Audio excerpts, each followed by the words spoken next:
Hi, it's Terence Wallace. Welcome to my podcast series, Stories from the Road. In 2014, I left the corporate world behind to begin my own business, Indelible Adventures Inc. This is a culmination of my writing, photography, speaking, and travel. Stories from the Road is a culmination of some of those stories that I've experienced along the way. I hope you enjoy them. In this week's story, we're going to explore rural Vietnam. Now, to get to the central coast region of Vietnam from Hanoi, initially what I tried to do was to fly directly into Hoi, the old Imperial city. The cost was absolutely outrageous at almost $800 US for this 1 hour flight. So instead, I looked for other options, and I found that if I flew into Da Nang, which was an hour south and flying into the old American Air Force Base, it was a $99 return flight to Hanoi. Clearly, this was the right choice for me. In preparation for my trip down to the Central Coast, I had contacted the hotel already and secured a driver to pick me up from the Da Nang Air Force Base and drive me to my resort where I was staying. I was staying at the Badana Lagoon Resort and Spa, which was absolutely incredible, and it was equidistant to Hue from Da Nang, so actually it was quite a great spot to stay in. Now, if you've ever traveled to Vietnam, you'll know that Highway 1 runs from Hanoi to Saigon, or Ho Chi Minh City. It's a narrow, two-laned highway that is full of trucks, cars, buses, goats, chickens, you name it, it's on the road, especially scooters. And so it's very, very slow. In fact, it creeps along at a very, very slow pace. And so my driver, Dong, decided to take me on an alternate route to get me to the hotel. Now, he could tell that I was also into photography, so he pulled over on occasion to give me some places to take photos, and they were absolutely spectacular. Although he didn't have very much English in terms of language skills, he was super friendly and a great companion. And as luck would have it, Dong became my driver for the entire stay. After finally arriving at the Badana Lagoon Resort and Spa, I was met by Than. And as it turns out, she was my personal concierge and was knowledgeable in all things local. It's so awesome to have your own personal concierge. After she briefed me on the layout of the resort and its general ins and outs, she then escorted me to my villa over the lagoon. It was everything and more than the website had outlined, and I knew that this was the perfect place for me to find a little solitude, peace, and time to unwind. As she departed, she handed me the resort map and once again welcomed me to the resort. Next morning, I was woken by the sounds of the local fishing boats as they putt-putted their way across the lagoon to the fishing grounds close to the mouth of the South China Sea. This 4:30 a.m. wake-up call was to become my early morning alarm each day of my stay.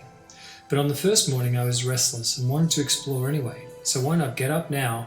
And as I threw on some shorts and a tank top, grabbed my camera and flew out the door. There's no two ways about it, pre-dawn was absolutely stunning. And after sleeping in the air-conditioned comfort of my villa, the humidity was quite noticeable, but not too oppressive at this time of day, so I was quite comfortable as I began exploring the resort in the semi-darkness. At this hour of the morning, I was the only person to be seen, yet I was accompanied by a cacophony of birds chattering amongst themselves high in the rainforest above me. Could there be anything sweeter, I thought to myself as I meandered along the path taking photographs in the gorgeous light. As a photographer, there are 2 times of the day where the light is just perfect, with its muted, subtle tones. It really does play on your imagination, and clearly both sunrise and sunset are those times. Over the course of my time in Vietnam, I made a point to see both as often as possible with my camera at the ready. After capturing some terrific photographs, I headed back to my villa and was downloading my photos of the morning shoot, and where I noticed the map of the resort that Than had given me the day before.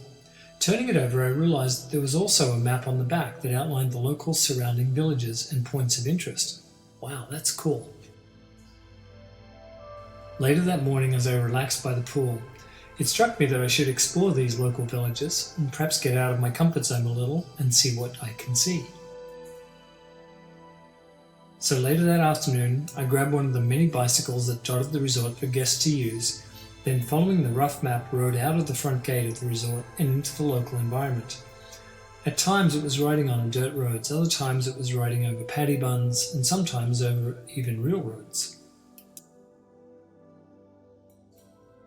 However, what was actually the funniest thing was, as I rode my bicycle through the gate, camera slung around my shoulder, the guard just waved at me and smiled, but in a confused way. He was thinking to himself, is he allowed to go out into the villages? I'm not sure. And so with that, I just waved goodbye and just kept on pedaling.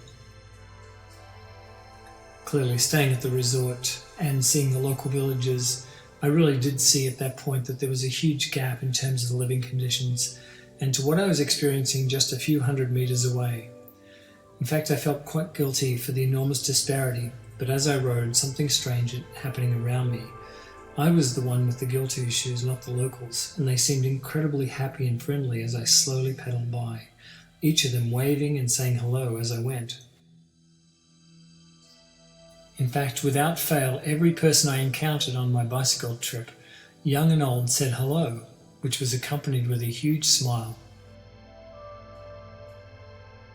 I responded in kind, but soon realized that hello was the only English word that they actually knew. But the sentiment was clear. They were genuine and authentically happy to see me, which I found to be an incredible, uplifting experience as I rode through the villages. My initial destination had been the Dong Hai Bridge over the small canal some 5 kilometers from the resort, but as I pedaled, hundreds of photo opportunities seemingly materialized before my eyes, and before I knew it, I had been away 2 hours and I wasn't even close to the bridge. After finally reaching my original endpoint, I noted the next village gates were only a short distance away, so not really thinking too much, pedaled into the village. As I entered the village, the narrow streets were full of families sitting out, chatting and eating, with the kids playing at the side of the road. As I rode by, people waved, smiled and said hello, with the little ones running beside my bike, chanting hello and waving to me. There were a couple of narrow escapes where I had to swerve so not to run over one of my little would-be cheer squad, but it was definitely made me smile. Stopping every few hundred yards to take more photos, I noticed that since I'd left the resort, I'd taken almost 400 photos, and I wasn't even close to being done yet. Such a fun and perfect way to spend the day, I thought to myself. At one juncture, I was riding down the narrow road when an old man stood in the middle of the road ahead of me and gestured for me to stop. Uh-oh, I thought. Perhaps I'd broken some local village rule, or perhaps inadvertently had offended him in some way as I slowed to a stop in front of the man. He smiled broadly to show his one tooth and pointed to my back wheel. As I turned, I realized that I'd been riding with my kickstand down, and with that he bent down and pushed it up for me. He then slapped me hard on the shoulder and belly laughed out loud as he then shuffled off. I'm sure I thought that I was a complete idiot riding a bike like that, but what can I say? He was such a friendly man. Later that evening, when I ran into Than at the restaurant, she asked me how my first day was, and I related the story of bicycling to the Dong Hai Bridge and the local villages. As I told her the stories from my ride, there were a look of total shock and surprise on her face.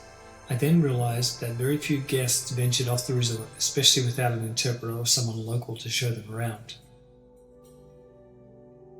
Thinking back to my bicycle ride, it would have been one of the high points of my trip, and it gave me a new appreciation for Vietnam, its physical beauty and the warmth and friendliness of its people, and they'll be impossible to forget.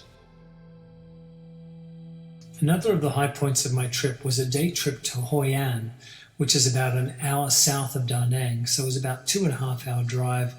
Unfortunately, part of it had to be on Highway 1, but a great experience. Hoi An is a UNESCO World Heritage site, and yes, you do have to pay to get in, but it is very traditional in terms of the look and feel of the village and some of the traders and what you'd expect to see, probably over the centuries. It's a beautiful little town and quite a nice trip to make. Now, as beautiful as Hoi An was, I think my favorite part of my trip was a day trip to Hue and the old Imperial city. The city of Hoi had housed the emperor for over 1,000 years and really was the connection between North and South. Unfortunately, much of it was destroyed during the American War, but today they've rebuilt about 20% of it, but definitely well worth the visit. They have all sorts of museums, and I think the high part was the beautiful architecture surrounded by a huge high wall that's surrounded by this moat full of lotus leaves and bird life. Just beautiful. One of the other things I realized after staying at the resort for a couple of weeks was that it really was a wedding destination resort for many Japanese and French couples. There were very few Western couples when I went, but it was interesting. Certainly didn't take away from the great experience that I had there at the Badana. I would definitely recommend it. If you get an opportunity to go to Vietnam, take it and get outside the city for sure. I hope you've enjoyed your little insight into rural Vietnam and all that it has to offer. So until next week, I hope you have a great time. Enjoy your week and all the best. Ciao. If you'd like to learn more about Indelible Adventures or the services we provide, please visit our website at www.indelibleadventures.com. Well, thanks for listening, and until next time, ciao.